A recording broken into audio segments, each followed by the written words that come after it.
All right, what is up, y'all? Will here with Schedulefly. And this is the Restaurant Owners Uncorked podcast brought to you by us here at Schedulefly. Super simple web-based restaurant employee scheduling software backed by legendary customer service. Like legendary to the point that my personal cell phone is on schedulefly.com on like 3 pages. And if you call me or you text me, you're going to get me on my flip phone and I'll take good care of you. And then we also have a low price point. We bootstrapped this business 18 years ago. We've grown to 5,000 restaurants through word of mouth, never raised our prices. So simple scheduling, legendary service, low price point, schedulefly.com, 30-day free trial. Call me anytime. All right, that's Schedulefly. And let's get to Restaurant Owners in Court, episode 600 and change. I don't know which one we're on right now, but over 600, I know that. And I am, man, I'm so stoked. I'm just like really excited for Jeff to tell his story. He's got this badass entrepreneurial story, started from a challenge and turned it into a freaking great upside. So these are the best stories in the world. I love them. So Jeff, just take a second to introduce yourself. Oh man, thanks for having me, Will. Yeah, I'm Jeff Perera. I founded Jeff's Bagel Run in 2019 in my home kitchen. I had lost my job. I was working in senior living. I was laid off, and my wife was at home. She was a stay-at-home mom, and she just said, why don't you stay home? I'll go back to work. And she was ready. I think she was ready. She did her thing, and she was looking forward to getting back into the workforce. And so I stayed home. What we realized in our overlap is we had like no good bagel shops nearby. We were driving 45 minutes to get a decent bagel. She's like, this is too far. She's like, why don't you learn to make me a bagel? I think you should make me a bagel. And so I'm a good husband. I was a novice baker at the time, and I said, let's go. So I learned how to make bagels. I started the next day with like simple recipes that were not good. I mean, the first batch of dough, I got my hands stuck in it. And I was like, I had to scream for her from the other room, like, Danielle, I'm like, I can't get my fingers out. It's all sticky. It's like, it's not right. Something's wrong. I was like, I think I saw a baker's hotline on the side of the King Arthur flour bag. I was like, let's call that number, like dial the number for me. So she called and I talked to a sweet lady on the phone and she said, oh, I don't want you to lose your dough. Just like throw a couple tablespoons of flour in there and got my fingers freed up. I wish I could, I probably gotta call King Arthur and see if I can get that recording because that would be a great call to have. But I mean, I literally got my fingers stuck in the first batch of dough I ever made. So no culinary experience, no training, just a lot of will to make my wife happy and started to explore making bagels in late 2019. Oh my gosh. It was crazy. So, well, this podcast is like kind of free flow conversation, right? I don't have a script. I don't have anything really. I don't prep questions. The only question, I do my homework, so I knew your story, but the only question I always ask is, how and when did you get first started in hospitality? But this was, I mean, did you ever work in restaurants growing up or anything like that? Or was this really? Yeah. I had jobs. Like my first job was at a chain called Boston Chicken. You probably know them. Yeah, you probably Yeah. know them as Boston Market now. I think they got a Yeah. few locations around still, but they were Boston Chicken back then. That was my first job in high school. Just serving food off the hotline to customers as they came through in order to quarter chicken, dark meat with, beans and corn or whatever. And I went to college, and when I was at school, I served and bartended for a period of time, but never did anything beyond that. I went into retail management, spent 20 plus years of my working career working in retail stores, Target, worked for the North Face, Apple, big companies that had great service experiences, had great products, taught me a lot about how to lead teams and lead big teams. I had really big teams in the jobs that I did. And so I had these opportunities to try out different skills, but never in, a food service industry or hospitality specific industry. So this was a new venture for me. Um, yeah. Well, so first of all, lesson learned from Boston Chicken. Don't ever call this Jeff's Market, right? Like they they lost their focus. Like, and that brand is, I don't know how many locations are left, but it used to be huge. And they tried to Yeah. diversify. And lost their core focus. And, that's kind of like a case study and, having a singular focus and sticking with it and doubling versus watering it down. Okay. So I love this, man. You're sitting, by the way, hats off to King Arthur. Like, I mean, you called and got somebody like that's freaking awesome, man. It was really cool. I mean, I'm like so grateful for the people who've helped me along this journey because I really didn't know anything. I was a take and break cookie kind of guy. Cinnamon rolls from a can. There was no scratch made anything in my house. I mean, I baked with my mom when I was a kid. I can remember like baking some cakes and cookies and things like that with her, but it wasn't a part of my repertoire. And other bakers helped me along the way. I learned a lot. I spent months working on the bagel recipe and I loved it. I was learning, I was home with my kids. They were learning with me. It was super fun. They're 10 and 7 now, but that was 5 years ago. So they were 5 and 2. They were little, and so they were in it with me. And it was a really good time, and I think when you're learning and um, when you're developing a new skill, there's just a hunger that is different. And so I loved it. And of course, Danielle was coming home from work every day and giving me critical feedback that I needed to, this wasn't crusty enough, or it needs more salt, or the chew on this was wrong, whatever it was. And then I would go straight to YouTube and be like, how do I make this, and try to figure it out. And the next day I'd make 3 new batches of dough and see if I could get it. And right around November 2019, I got the recipe right. She came home from work and I said, this is it. Like, this is the one. And she said, I've heard this before, probably not the one, but she grabbed it and I just baked them like that afternoon. So they were still warm. She bit into it and she like closed her eyes and she's like, she'll tell the story. She's like, she was transported back to Long Island. She was a kid in her mom's car. Her mom had just handed her a bagel to the back of the car, like fresh out of the bag of the bagel shop that they visited as a kid. And she's like, this is the one. And so it brought back this nostalgia, and food has that ability to bring you back to a place and time, It does. and it's memory, it's love. And I think, that's what I was seeking for her. And I found it and I wanted to see if I could do it again. So the next day I did it, and the next day I did it, and the next day I did it. I wasn't making like small amounts of bagels. I was making like 3 dozen bagels at a time at home. That's way more than one household needs.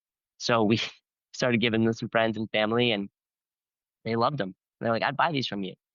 I was like, okay. I like literally learned how to do this like 3 months ago. I don't think you'd buy these from me. That's weird, but maybe it's a business. Maybe there's something here. And then that's where Danielle's operational brain started to kick in. She's like, how can we do this? And yeah, that was the beginnings of Jeff's Bagel Run. So you were making them truly for her. You weren't like making these going, okay, let's find a good bagel and make it a business. It was just, you really wanted to make the bagel that would make her have that moment. 100%. Yeah, 100%. And we tell the story sometimes, like be like, oh, it's a love story. It is, It's dude. it's me. I was just, she says she wanted to keep me busy. She was worried about me. I mean, I'd been working for 30 years of my life. I was 43 years old, got laid off from a job that, was paying the bills for the whole household. And it's a scary time in anybody's life. And, Yeah. I think she wanted to keep me busy and she wanted to give me a project. And um, I don't, I don't do things like that lightly. So I was obsessed immediately. And I think that as soon as I locked in and got the bug, it was going to happen.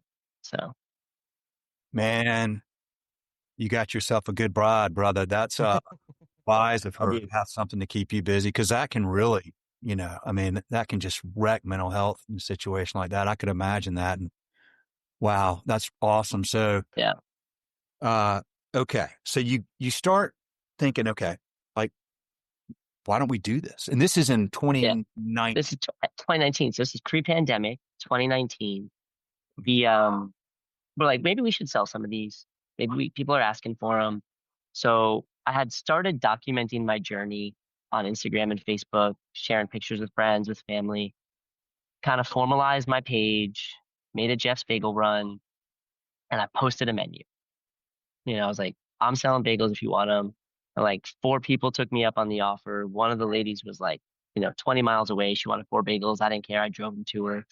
Like it was fun. I wasn't making money. It was more of the exercise of figuring it out. And I did that through November and December. We got a little bit of traction, a local influencer here, a person there shares a story. Danielle, as a stay-at-home mom, she had a network of women that were like ready and eager to try these bagels. And so they were some of our first customers buying bagels and picking them up on the porch, or I was dropping them off at their house. And then we went into January 2020, and the local news reporter for the Orlando Sentinel, a food reporter, I was picked up our story, realized that I was doing this, and um, she was a former New Yorker herself, and was like, "Your bagels are good. I've been buying them from you. You didn't know who I was."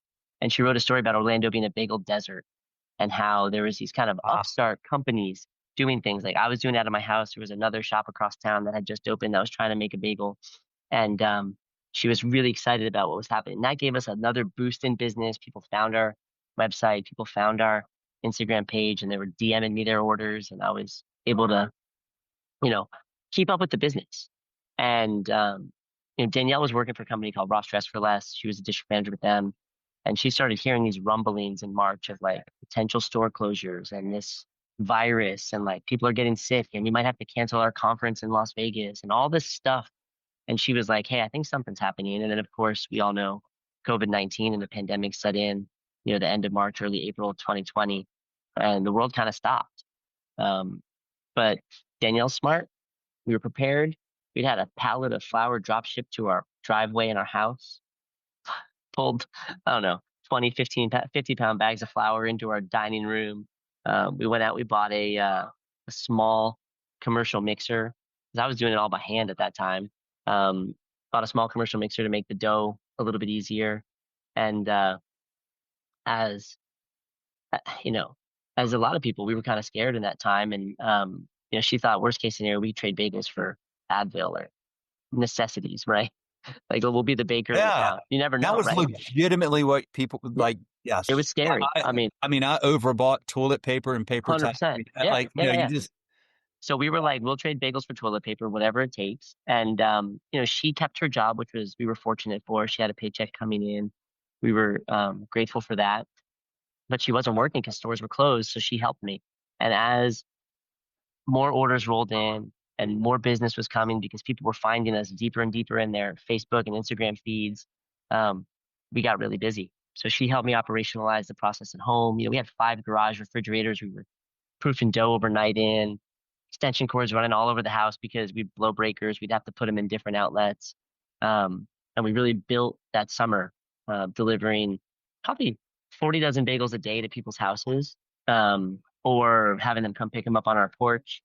And then we started doing markets when the world opened back up. We're based in Florida, so COVID was over in a snap, and we were not really, yeah, but you know what I mean. Like the world sure. opened up in Florida really fast, and Yeah. so we started doing some farmers markets and pop ups and trying to grow our business. I was having a good time. Danielle was back to work, and we were just growing, continued to grow, continued to grow.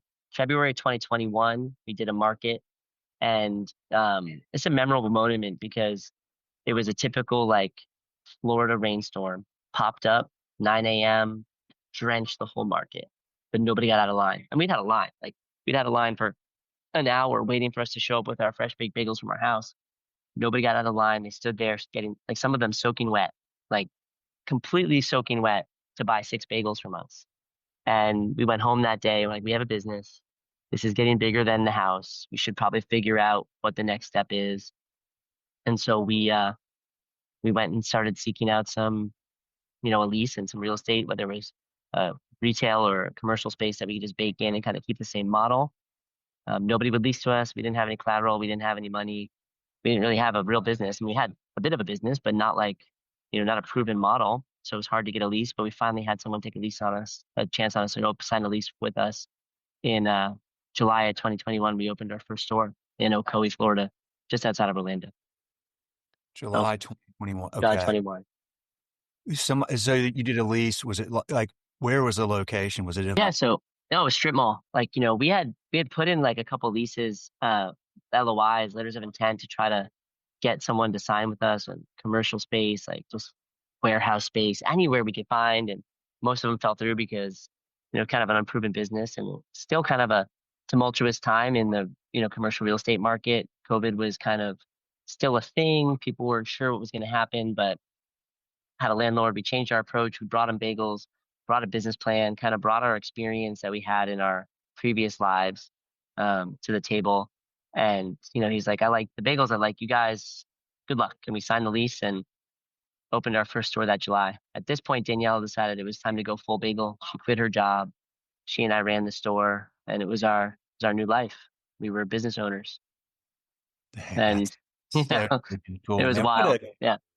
What an incredible entrepreneurial journey. I love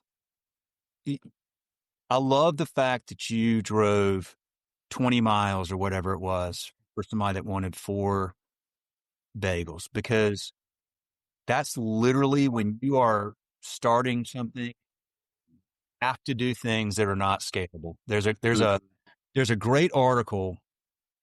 There's a guy named Paul Graham, and he's one of the founders of this business called Y Combinator. And you know Y Combinator?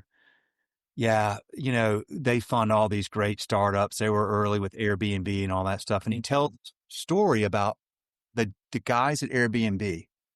So, I mean, you think of it now and you're like, oh, they must have started it and it just blew up, No, like they started this thing and they weren't really getting a lot of traction. They were in New York and they realized the only times anybody would rent a place was if the pictures were really good, right? So, and this is back, whatever it was, 15 years ago, and like there wasn't as good, easily accessible photography. So these guys would go around and they would literally door to door knock on the doors of the people that were using Airbnb, and they'd be like, hey, your pictures kind of suck. If we can make good pictures for you, you'll be able to actually rent your place. Totally unscalable, but totally the thing that you had to do to figure out how to get the model down to Yes. scale. And 100%. but I just find that stuff to be really fascinating with any entrepreneur in any industry. It's like you've got to be willing to do these things that you can't do forever. Especially like in a restaurant, in the first year, any So kind of hard. hospitality business, like just be planning on almost being 24/7, right? Like it is a grind, grind, grind. But 100%.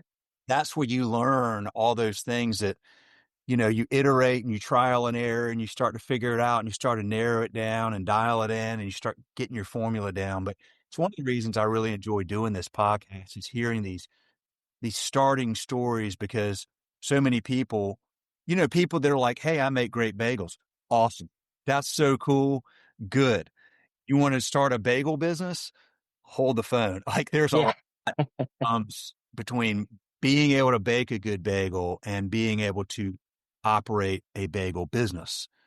No, 100%. 100%. And I think, the things that we learned at home started to translate, into the shop. Our operational efficiencies that we had built in our home kitchen just translated into our our commercial kitchen. Um, you know, I also had made a ton of connections along the way. Here I was this like kind of this new food sensation that was happening in the Orlando area, and people that I admired, places that I ate at, were like, "Hey, this is really cool." Like, one of my he's a great friend of mine now. His name is Tim Keating. He was a James Beard nominated chef. Worked for really big brands. Kind of his claim to fame was the flying fish at the boardwalk down at the at Disney World restaurant down there. And Tim's like, "Hey, uh, when you get into your space, like, can I come by and check it out?" I was like, "Absolutely, I'd love it. Come through." And he came in and he was like, "You should put your oven here. You should put your reach-ins here. This is the thing you need to do that." He's like, "I'd put all these tables on wheels." He's like, "Maybe they're too tall for you," because he's like 6'5". I'm like 5'7". He's like, "But put them on wheel." Like he just gave me so much insight into how to design a kitchen, how to build a space. And so I think when you're starting early and you're scrappy, you've got to find the resources that are going to help you. You've got to like, you got to be willing to listen, and you have to be humble enough to know that you don't know it all. Because at that point in time, all I had was a great bagel and like 20 years of like leadership and operations experience, in a different business. And sure, some of that stuff translates. How you treat people translates. How you treat customers translates. But, you know, the difference between stocking a shelf at an Adidas store and baking a bagel that's hot and fresh for a customer are two very different things. There's a great book by Ryan Holiday called Ego is the Enemy. And he also wrote The Obstacle is the Way, like kind of stoic philosophy, but ego will trip you up. It will trip you up. And that's it's challenging because when you make a great product, you know, it's hard to humble yourself sometimes and go, yeah, but I don't know. But if you don't have that growth mindset, man, it gets really challenging in business. So you're demonstrating all these qualities, humility and learning, and checking your ego at the door. That kills lots of businesses right there. It's, My way, my 100%. way, like Yeah, no doubt. No doubt. And I mean, I think for me, to be honest, I mean, I think there's just a ton of fear in what we were doing. We were out there, like, sold our house to like make this thing work, to make sure that like we had enough working capital to make sure that we could pay our bills if the business didn't take off like we thought it might. And I mean, thankfully it did. We, had great success very early on. In 2022. So about 8 months after we opened, someone I had met in the community, another guy who was doing bagels. He was actually doing a different style bagel. There's a couple different styles of bagel. There's Montreal style and New York style. Two different processes. So New York style bagel is a um, boiled, baked, cold fermented kind of overnight bagel, baked traditionally in a regular oven on boards, sometimes on the hearth. And then a Montreal style bagel is a sweeter bagel, honey boiled. There's no rest. You make the dough, cut it, roll it straight away. You're kind of into the oven, but it has a sweet, real sweet, crusty exterior that's different. So it's a little thinner, skinnier bagel, a little less crumb, different. But he was doing those, and he called me. He said, Jeff, I'm thinking I'm going to sell my business. I'm sick. I've got some health concerns. I need to focus on my family and me. Would you guys be interested? And of course, Danielle said no. Like we were like already like up to here, right? Like, I mean, there was one restaurant's hard enough. And I was like, yes, like what a great way to get more market. Like, let's go, let's figure it out. And we did it. It was really hard. It's really hard. We opened our second store. We took over his bakery, which had some equipment we needed, some we didn't. So we had a little bit of capital investment, but not a lot. Made the lease work, but we opened our second store in August of 22.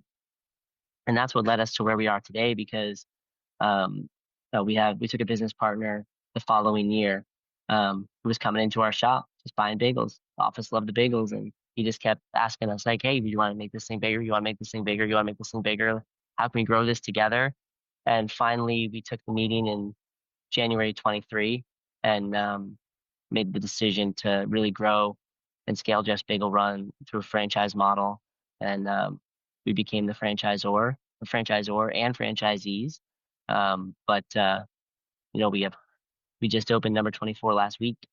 So it's been a pretty wild ride. I mean, there's a ton of questions along the way. We could talk about franchising. We talk about the benefits, the parts that are challenging, but we went from 2 stores in 2022. In 2023, we didn't open any stores. We thought we'd open a store, maybe 2, but we didn't open any because building stores is hard. Design is hard. You've never designed a restaurant before. You make mistakes. We had a lot of pitfalls we fell into, but by 24 we opened store number 3. By the end of 24, we had 11 open, and now we're at 24. So. Oh man! So no stores in 23 and 11 in 24. Yeah, so we opened 9 stores in 2024, like March, April, May, June, August, September, October, November. It was crazy. Yeah. Wow. Okay. Yeah. Why did you decide early on like that to franchise? So our business partner, his name is Justin Wetherill. He formed a company called You Break I Fix. Oh, And for him. Yeah. yeah, Okay. Good yeah. part So of he's that. a great partner. He super humble guy, like family driven. And when we met him, he told us his story of how he founded his company when he broke his phone when he was in college and fixed it in his bedroom. He thought, oh, other people might break their phone. Other people might want their phones fixed easily. And he actually thought the business was going to be completely online. It was going to be you ship me the phone, I fix it, I ship it back to you. And then they said, no, there's a retail aspect to this. And he grew a franchise model. And he said, I think we can do it again. And there's just a kinship between us, that when you start something from nothing and, Yeah. you just, and you find these people in this industry, you find these people everywhere, right? When you start a business from scratch and you find other people that have done that, you immediately connect to some of the struggles, the heartache, the pain, the highs and the lows are so wild, right? Like you're here one day and then here the next. Oh, brother. Yes. And Amen. sometimes it's not even, sometimes it's in the same day, right? Like you Yep. start your day, you're like, let's go, Yep. right? And then by the end of the day, you're like, What am I doing? what What have I what done? what have Why I are we done? doing this? Yeah, Is this yeah. ever going to work out? Yeah. Yeah.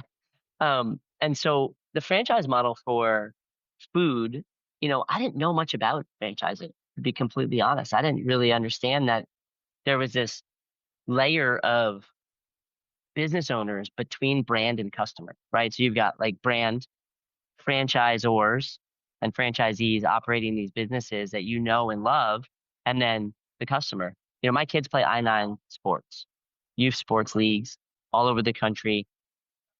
They love it. I am walking the trade show floor of a big multi-unit franchise conference, and I see an I-9 booth. And I walk right up to the sales guy, and I was like, licenses or franchise? He's like, franchise. And I immediately called Tim, who runs the local Winter Garden I-9. I was like, you're a franchisee? I was like, dude, I'm like, listen to what we're building. And he's like, no way. I love your bagels. Like, so there's a partnership, there's a kinship there amongst people growing and building something. And so I think the franchise model works really well for us because we want every store to feel like the community. We want every store to be like the one that Danielle and I built, where we're Yeah. the owner, we're in the store, we know our customers, we know our community. Um, our brand pillars, it sounds kind of cheesy, but bake fresh, bring joy, build community, and All right. Hold on. Bake fresh, bring bring joy, joy. build community. Does it sound cheesy at all? I think It's that's, it. yeah, dude. And those are the filters that we use for everything that we do as we build our organization.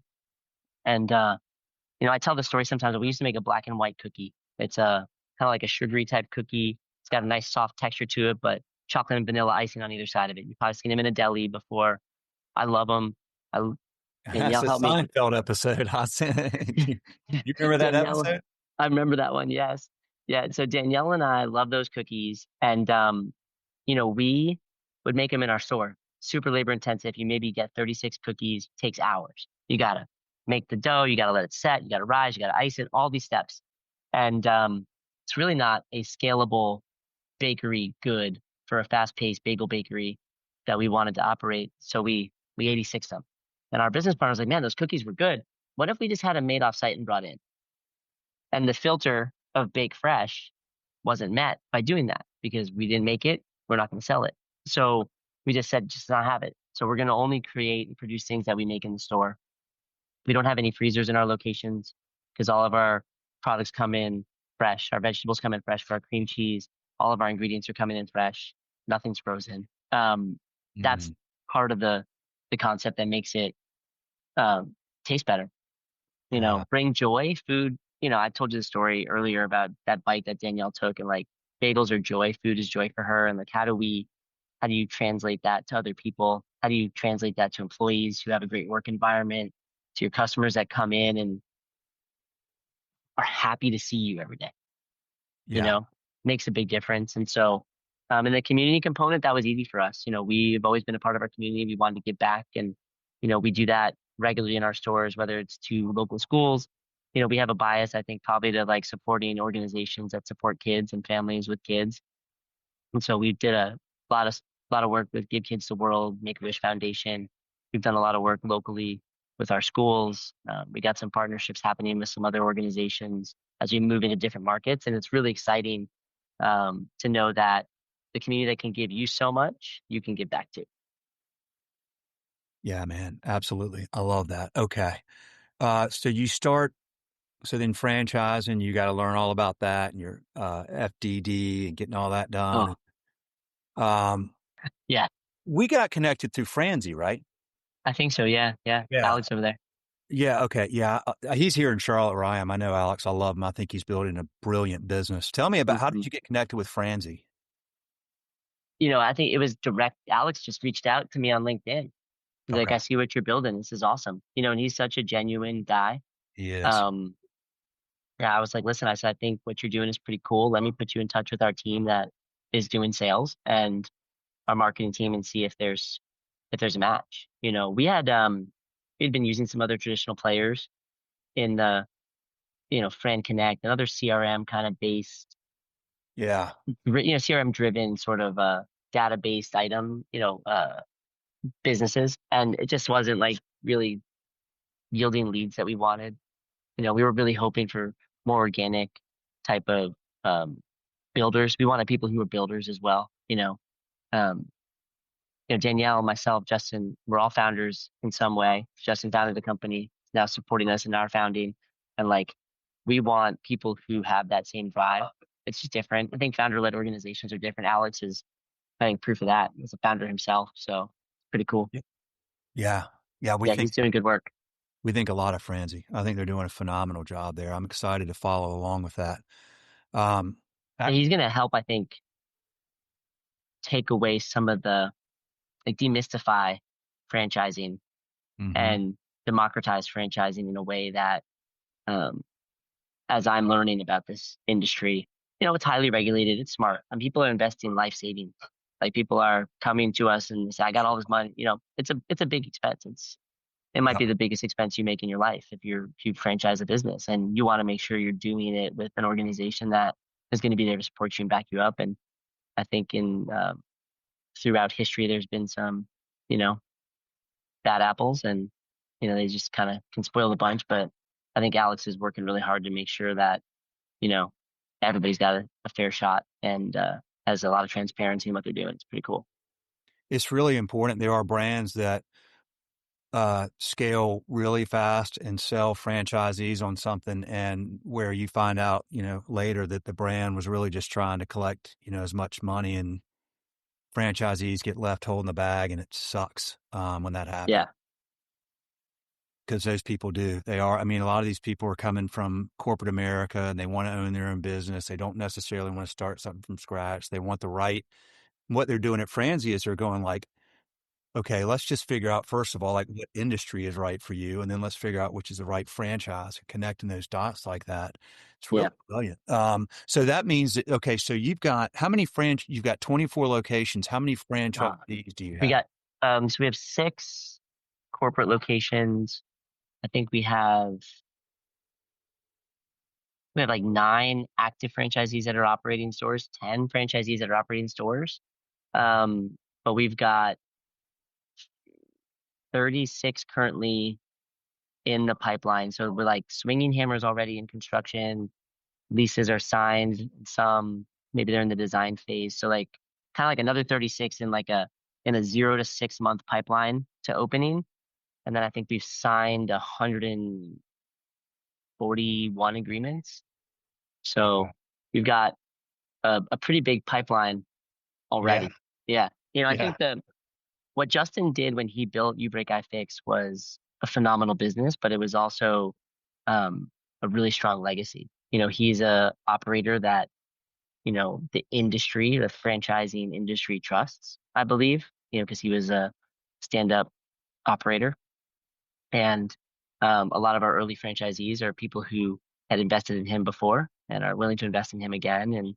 And, of course, when you see a company like ours start quickly, it draws attention from a lot of people. And there's some pretty, pretty experienced restaurant franchisees coming into the system now that are like, hey, this is a cool model. Oh, this really works. Like I like this. One day part, breakfast only. Man, this is Wow. Oh, is it Yeah. breakfast Oh morning? yeah, yeah. So we're just 6 to 2:30 every day. So I guess you have a little bit of a lunch business, but primarily we drive the majority of our traffic in the morning. So Okay. we've got a heavy morning crowd. So it's like a one shift labor model. Really allows um, a franchisee to own and operate their business if they choose to, but also allows you if you've got a diversified portfolio, you have multiple locations, whatever you might be doing, you can focus on just that part of the business, which is really great.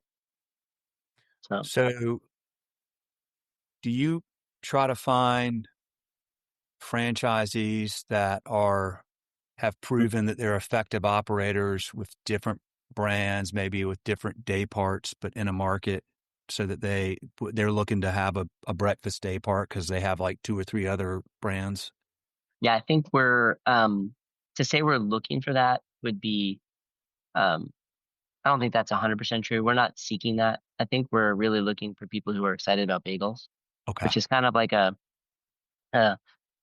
we're too small and too like it feels big. Like listen, what we've done is every once in a while I have to stop, pinch myself and think, wow, look where we are, right? We're 5 years into this thing, 24 stores. Um, we're running a legitimate business. This is crazy, right? Like what is Yeah. happening? Like what is my life? Like what? So I take those moments, but in the world of QSR, we're tiny.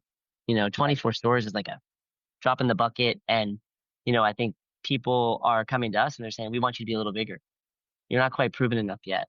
So like a lot of the franchisees that are coming today to us are taking a bit of a risk. They're like, I'm a slight risk taker. I think that yeah, Okay. this has got legs. And so we've had some success with some folks who were in the chicken business.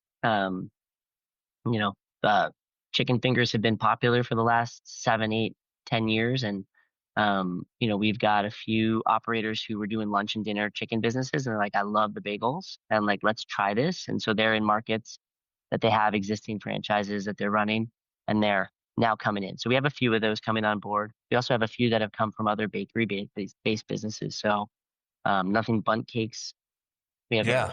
big operator of Nothing Bun Cakes and also some pizza business operators. They did CC's or Marco's Pizza, Domino's in the past. And so they're like, we know bread, let's go. I think there's a connection there. But we've also got people who are like, to your point, I was in corporate world for 25 years and I'm kind of like sunsetting the job that I'm in. And I don't want to do that for another 20 years of my life, but like I've got these assets that I've built up and man, this is fun. I love bagels. I want to be my own boss. We got those people too. We have a franchisee in the Nashville market that is exactly that. Is like I don't want to do corporate anymore. And he's like, I've got a nice investment portfolio. Let's see if we can run some bagel shops, which is a neat place to be. Um, you have six corporate, you said. I think we're yeah, 6 corporate stores right now. We're opening we we plan to keep a fair amount in the portfolio just to make sure that we're in it, operating it every day. Danielle and I, we are still franchise owner of our locations, and that's part of like we have a GM that runs the day to day, but you know before I left Orlando for Charleston, I was in the shop yesterday checking in with the team, making sure like just running the business every day. So we're part of that mix. Okay, so six, but are they all there in Orlando that you own? Yeah, yeah, they're all in the Orlando market. Okay. Yeah, Okay, gotcha. So then as you expand outside, it would be all franchise outside. correct. Yeah, Okay. yeah. So, all right. Now, do you have, if it's breakfast mainly only, are you, is most of your traffic like people on the way to work getting it to go, or do people come in and sit down and eat, or like where do you Some do. should your Yeah, sales? yeah. So we have a really small footprint. We're like 1,100, 1,200 square feet in most locations. I think our biggest might be 1,600 square feet. Um, and we're primarily to go. People come in, they take the bagels and they go.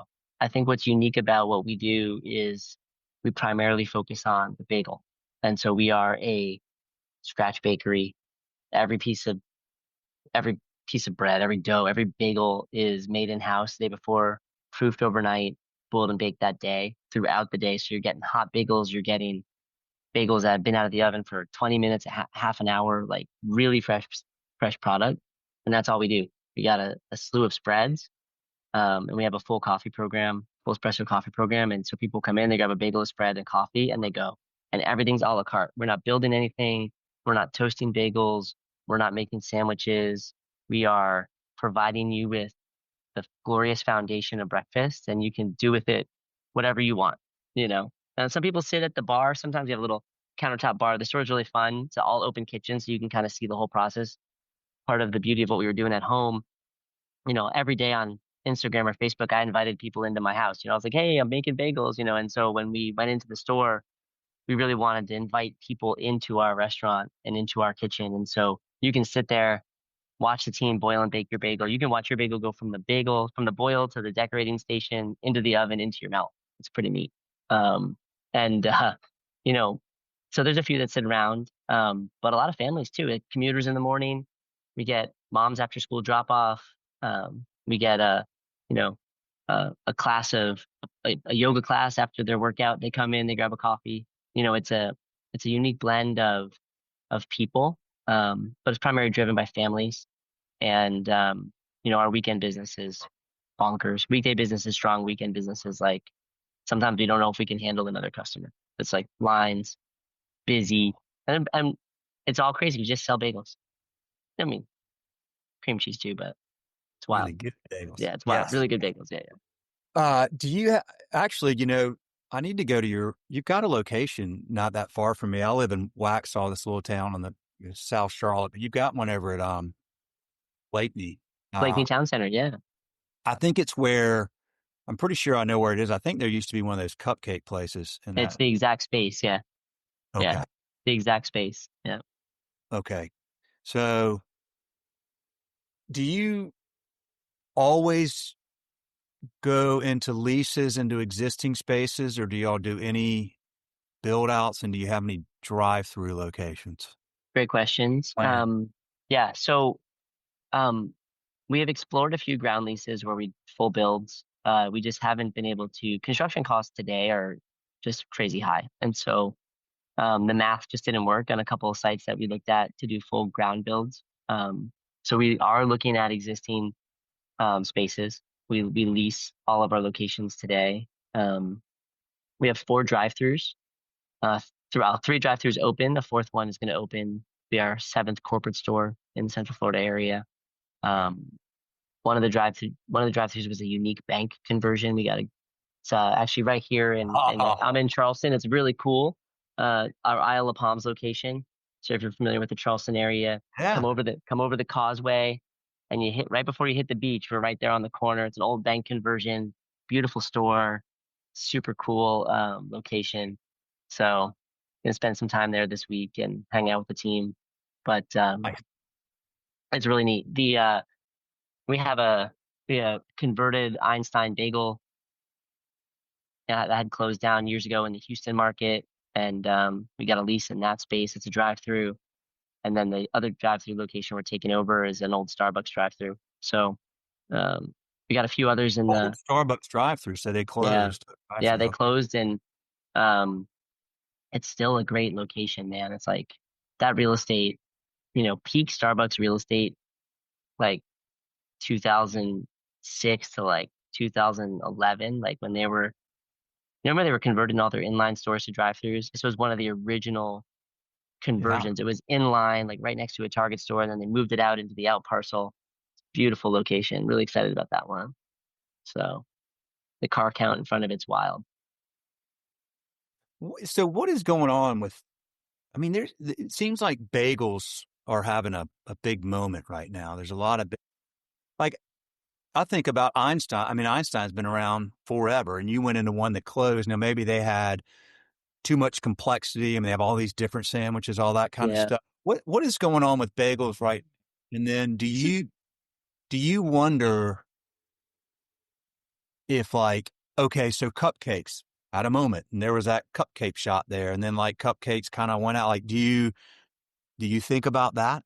Or do you think bagels are such a staple that it's like, this is a staple breakfast thing, and, people will love it? I mean, it may rise and, whatever peaks sometimes, but I wonder about that because I hear so much about bagels Yeah. lately.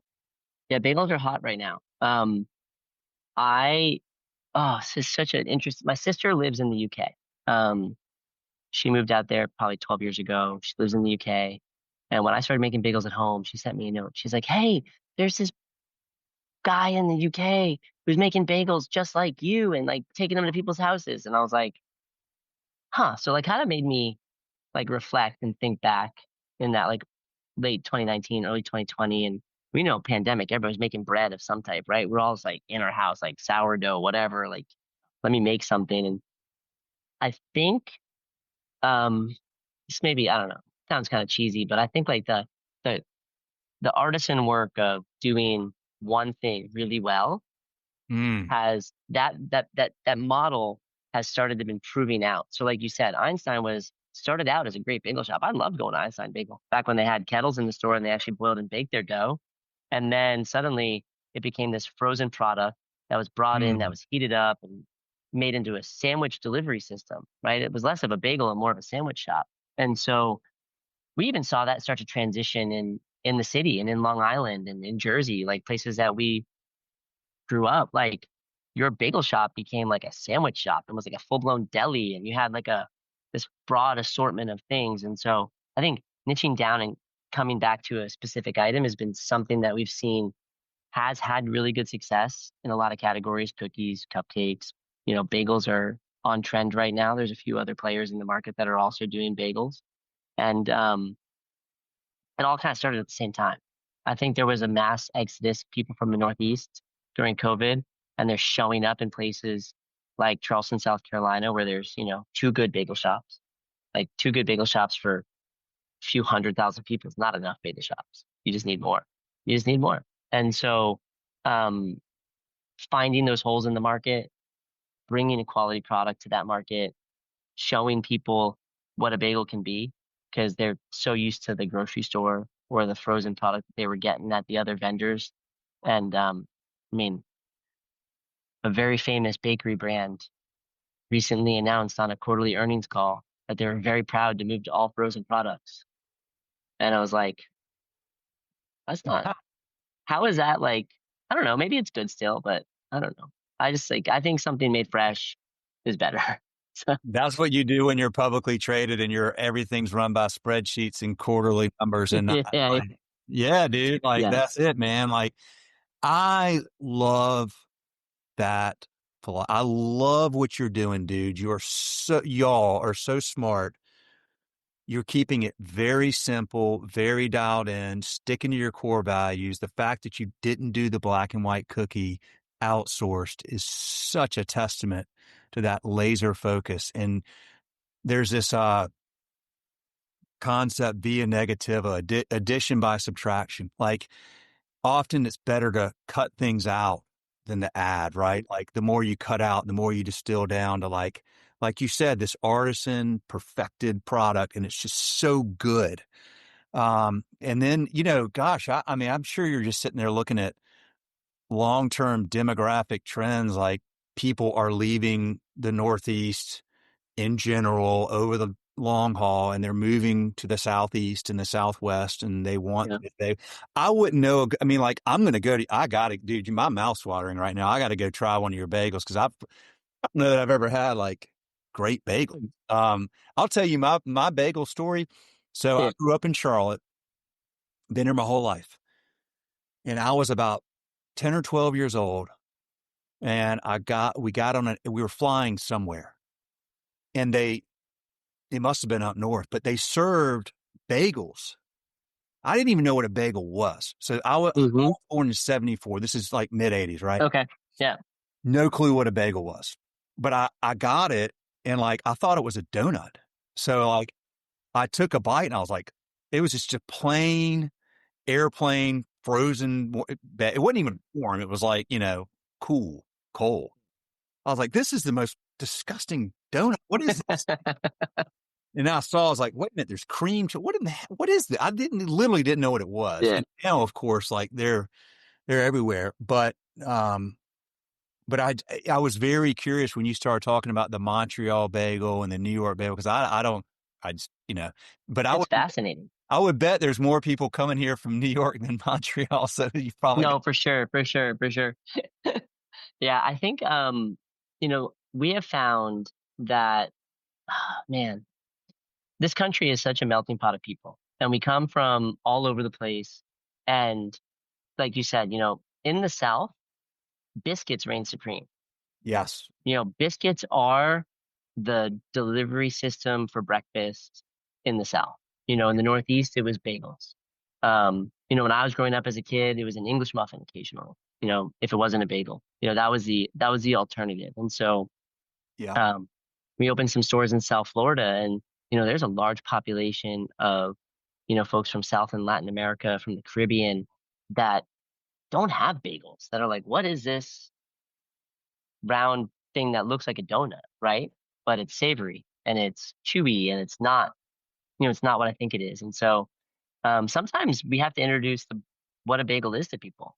And you know, what you see in the grocery store is not what you're getting when you're thinking about like a fresh baked product. Well, I think it's a game changer. I think there's a lot of people in bagel deserts that have been using it, in bagel deserts that have been using store-bought stuff. I mean, you got to get by, you got to do what you got to do, but like we're going to introduce that fresh bagelry, if you will, into a market and change the way people eat bagels. Your so your franchisee here in Charlotte, do you typically have them sign like multi-unit It commitments? depends. It Depends. depends. I think you know,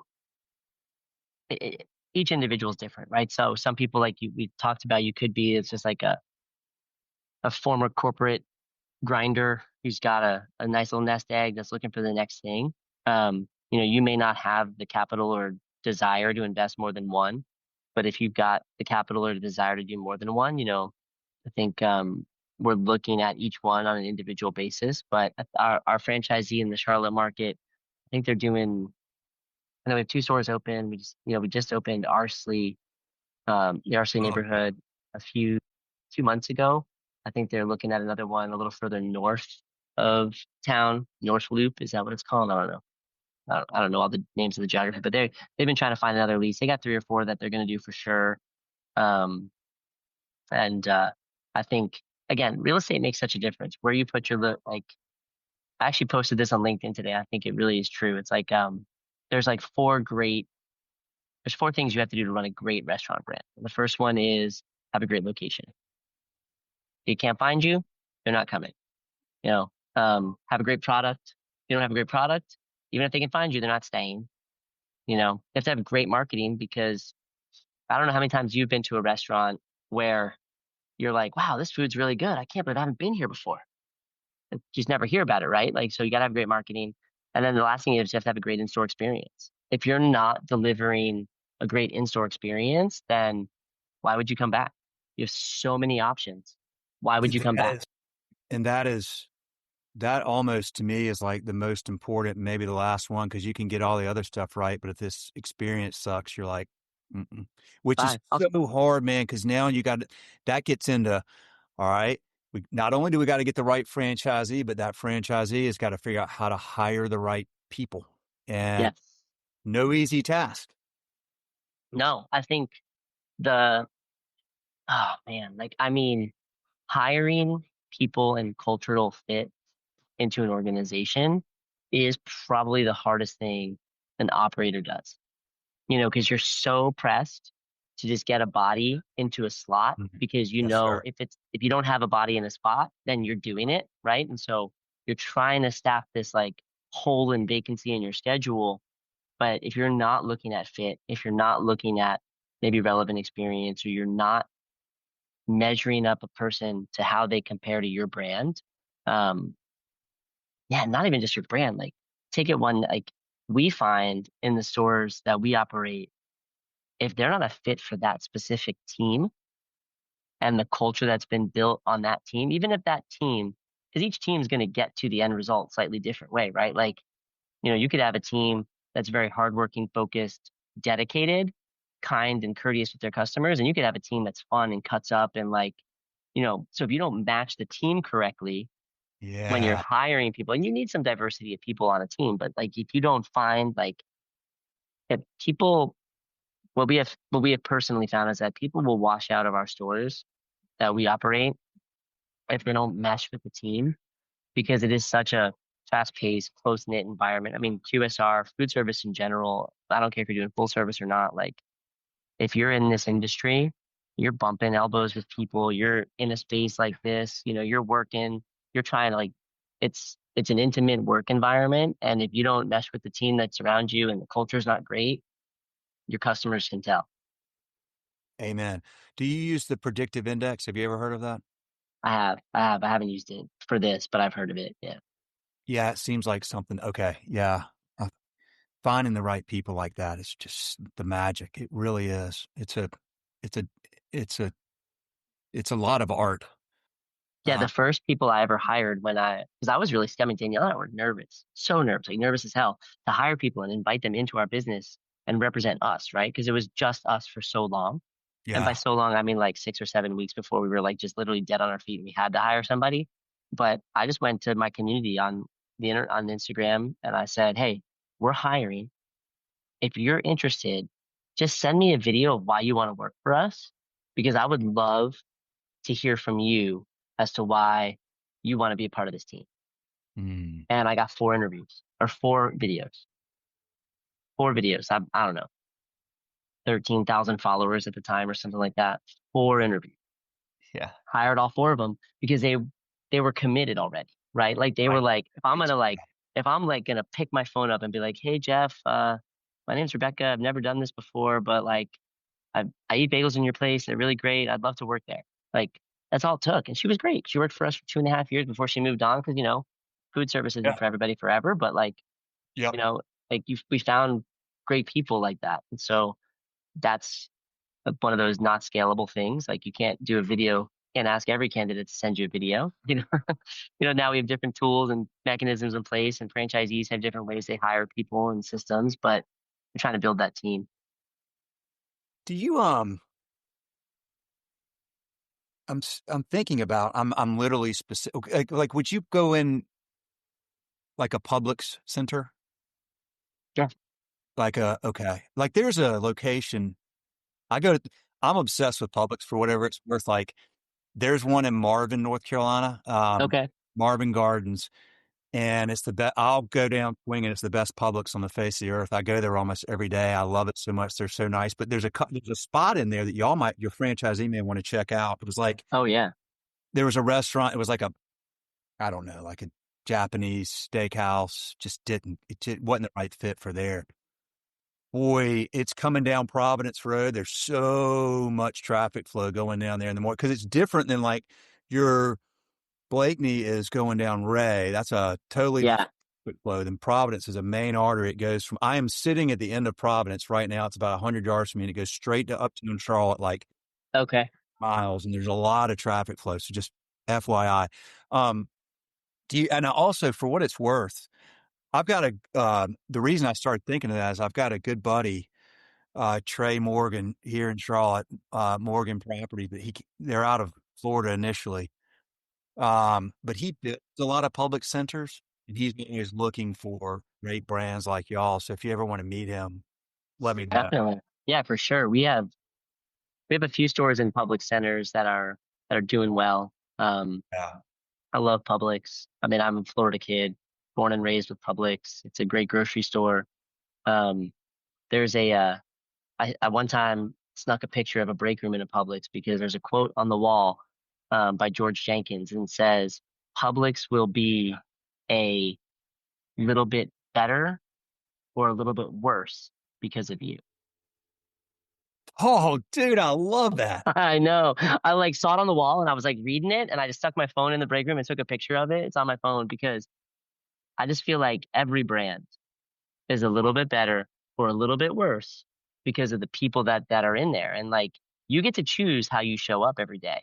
And you may not be having a great day, but you get to choose how you show up. And so, you know, are you going to be a little bit better for Publix and make the experience of that guest better, or are you going to show up a little bit worse? And so, um, I talk about that sometimes with my team and just how you show up makes a difference. And I just love that. Like George Jenkins, what a visionary guy, right? From when he opened, I mean, when was it first published? 1920 or something? I don't know, 100 years, 80 years. It's been forever. But Been around forever. And, I mean, they entered the market here not that long ago, not that many years ago. I was a Harris Teeter person like my whole yeah, life. The interesting thing about Publix is that they've got this, that like employees own the business. And so that's why that quote really, really resonates. But I asked a guy one day, I was like, why are y'all so, like, you guys are so nice? He's like, man, we're all owners. And I was like, oh, yep, have so yep, much incentive. But anyway, I'll yeah. connect with Trey. He's a great dude. That'd He's be great. a lot of those public centers up in like all throughout what you would call probably where you're growing SEC country, right? Like Yeah, Southeast, kind of down into the Southwest. that's great. A lot of, what'd you call it? Bagel deserts there. Bagel desert, lots of bagel deserts. Well, dude, I want to respect your time. It's been an hour. I could probably talk to you for another hour, but this It's has been awesome. awesome, Jeff, man. I really enjoyed this conversation and I Me learned too. a lot and appreciate the opportunity to share your story quite a bit. Thank you. Thank you so much. I really enjoyed this. This is great. This is great. Do me a favor, find Restaurant Owners Uncorked wherever you listen to podcasts, Spotify or Apple Podcasts. Give us a 5-star rating because that helps that algorithm turn this, in front of more people. And all y'all listening, I started doing this a few months ago. I'm going to keep asking everyone. We need those ratings. We're top 5 restaurant owner podcast now. That's great. We'd love to be 4, then 3, then, where we have our sites. So we need some ratings. And thank you all for listening. Appreciate you. Jeff, please tell Danielle hello. And I'm just so proud of you as a husband and wife figuring this out and working together. And there's a lot of dynamics there. But that's awesome, dude. And congratulations on all your success. Thank you. Thank you so much. All right. I appreciate it. That is a wrap, y'all. See ya.